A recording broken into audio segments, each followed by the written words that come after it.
सभी साथियों को मेरा नमस्कार। मैं DSSB गुरु यूट्यूब चैनल से गौतम आपका बहुत बहुत स्वागत करता हूं। दोस्तों, आज भारतीय संविधान के प्रमुख वाद को लेकर मैं आपके सामने एक वीडियो लाया हूं, जिसमें कि भारतीय संविधान से संबंधित जो प्रमुख वाद हुए हैं उनमें देखा जाए तो टीचिंग एग्ज़ाम्स में बहुत सारे प्रश्न पूछे जा रहे हैं। अन्य जितने वनडे एग्ज़ाम हैं उसमें भी प्रश्न आते हैं। तो आइए समझते हैं इन सभी वादों को एक एक करके अच्छे से। पहला वाद है गोलकनाथ बनाम पंजाब राज्य, जो 1967 का वाद था। इस वाद में क्या कहा गया दोस्तों? इस वाद में कहा गया कि सर्वोच्च न्यायालय ने संसद के पास मौलिक अधिकारों को संशोधित करने की शक्ति नहीं है। समझते हैं इसको अच्छे से। इस वाद में सुप्रीम कोर्ट ने कहा था कि संसद के पास जो हमारे मौलिक अधिकार हैं उनमें किसी तरह की बदलाव करने की शक्ति नहीं है। आगे जाके हालांकि बाद में संसद ने अपने इस निर्णय को बदलने के लिए 24वां संविधान संशोधन किया और इसके तहत अनुच्छेद 368 आप ध्यान रखेंगे, संशोधन किया गया।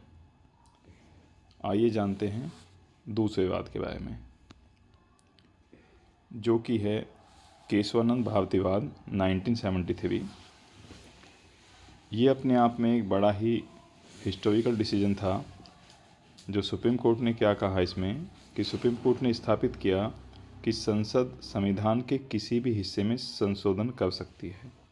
कि संसद चाहे तो संविधान के किसी भी हिस्से में संशोधन कर सकती है, लेकिन एक चीज़ विशेष रूप से उसे ध्यान रखनी होगी कि जो उसका मूल ढांचा है, जो मूल संरचना है, उसी में किसी तरह का कोई बदलाव ना हो जाए।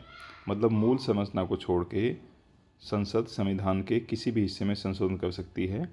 ये कहा गया केशवानंद भारती वाद में 1973 में। इसके बाद हम जानते हैं मेनका गांधी बनाम भारत संघ वाद के बारे में, जो कि 1978 में हुआ था।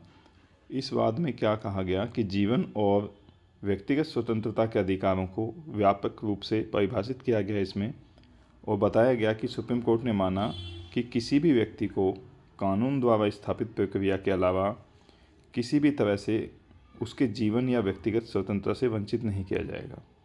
मतलब सुप्रीम कोर्ट ने ये कहा है कि जितने भी अधिकार हैं उसमें यदि जीवन या व्यक्तिगत स्वतंत्रता का अधिकार है तो उससे किसी भी व्यक्ति को वंचित नहीं किया जाएगा।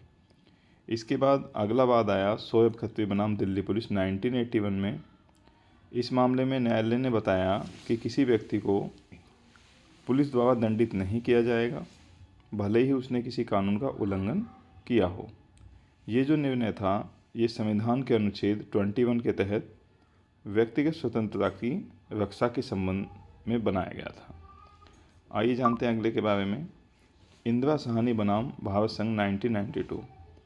इस निर्णय में सुप्रीम कोर्ट ने कहा कि आरक्षण के संबंध में कई महत्वपूर्ण दिशा निर्देश बताए गए हैं, जिनमें अन्य पिछड़ा वर्ग जो OBC हैं उनको क्रीमी लेयर को आरक्षण से बाहर रखना और आरक्षण कोटे की सीमा 50% तय करना शामिल किया गया है। तो आप ध्यान रखेंगे कि आरक्षण कोटे में जो क्रीमी लेयर को आरक्षण से बाहर रखा गया है और आरक्षण कोटे की सीमा 50% तय की गई है। ये था इंदिरा साहनी बनाम भारत संघ 1992।